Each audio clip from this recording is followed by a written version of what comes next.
mong giờ lụt chia thế hơn nâng nói cho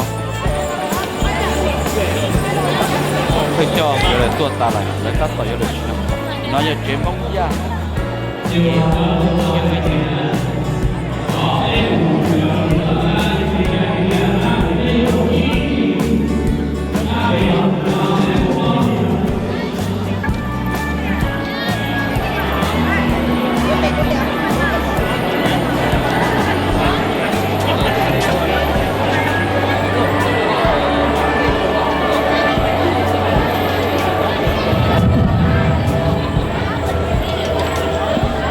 kênh Ghiền Mì Gõ để không bỏ lỡ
Well, hello everyone. Happy New Year. Nhớ trong trong đi xử lý sự tự na của nước Tây Hùa.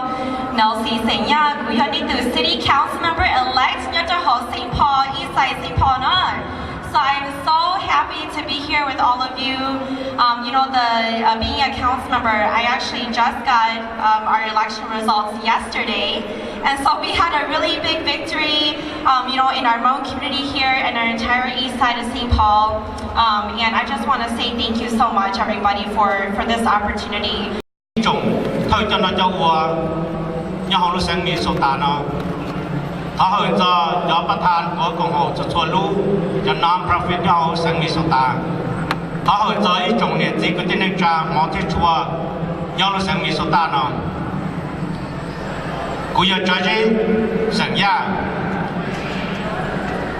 cú tao chỉ cha lúc chia bây giờ, ý chia cho bùa, ý cho chùa, nhân rộng Minneapolis. And so I have with me is Representative John Hewitt from Rosemount. And the area that we are in right now is represented by Representative Alice Hausman. All right, so it's a great privilege that you both have been able to make the time to join us here today in our Hmong American New Year.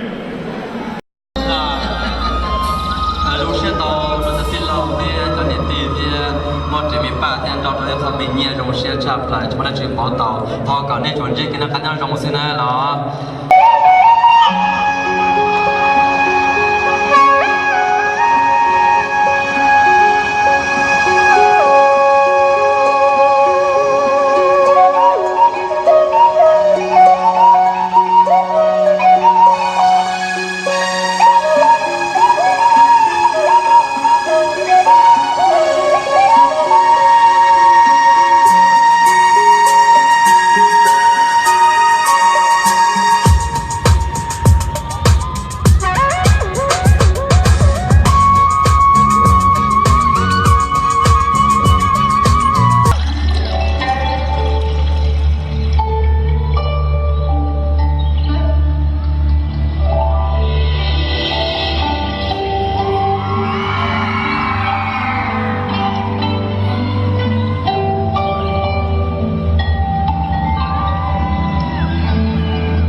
Trong nó mà con này chống cơ.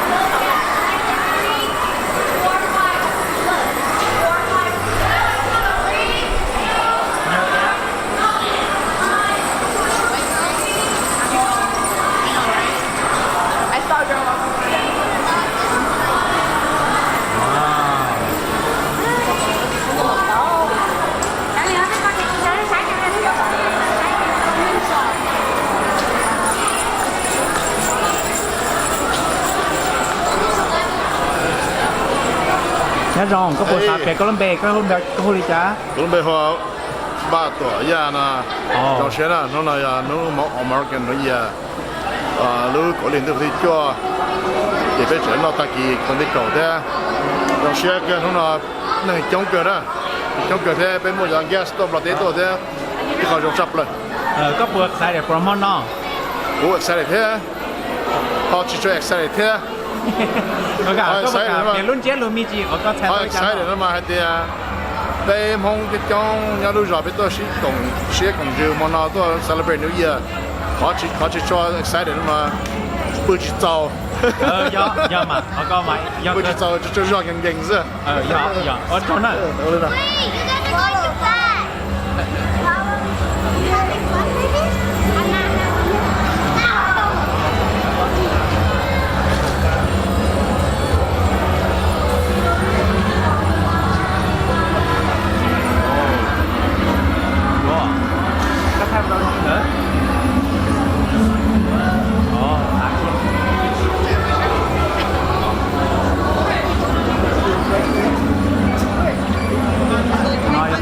mua phí cho sự răng ra lò, cái pin giờ xí rồi